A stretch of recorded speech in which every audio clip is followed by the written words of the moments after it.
Без пченица нема брашно. Без брашно нема леп. А на македонската трпеза, ако нема леп, тоа е исто како да нема храна.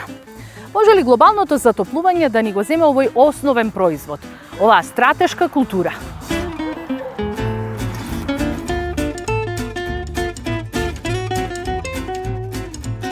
Климатски промени од секогаш имало.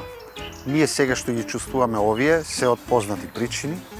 Секако дека влијае и на житните култури, особено на пченицата како стратешки производ.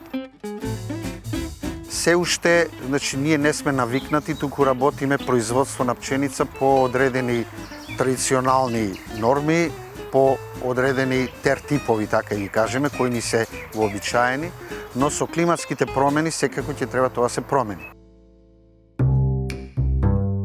Климатските промени кај пченицата и кај уште неколку други житни култури за сега не предизвикуваат нерешливи проблеми. Оно што мора да се случи е фармерите да се прилагодат на нив. Што би значило тоа?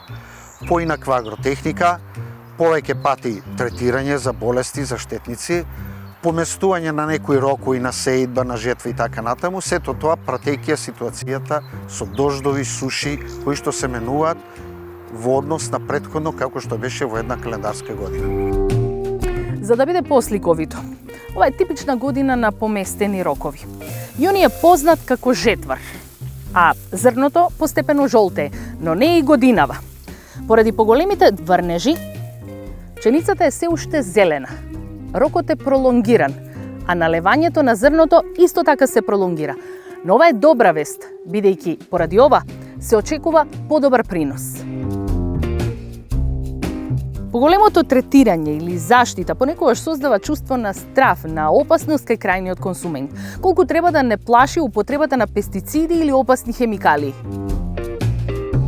Кај житните култури главно се употребуваат заштитни средства кои што имаат одредена каренца која што не влијае после на конечниот производ, односно на зрното. Климатските промени и сега и во иднина ќе се чувствуваат преку концентрација на надворешни влијанија. Например, премногу дожд или премногу суша во невообичаени периоди. Во понатамошни идни времиња предпоставува, моја предпоставка е дека можеби ќе почне и пченицата да се одгледува во регулирани услови, односно како што се одгледуваат во пластеници, покровни, оранжери и така натаму, као доматите, цвекињата и други култури, можеби ќе биде такво нешто и за житните култури.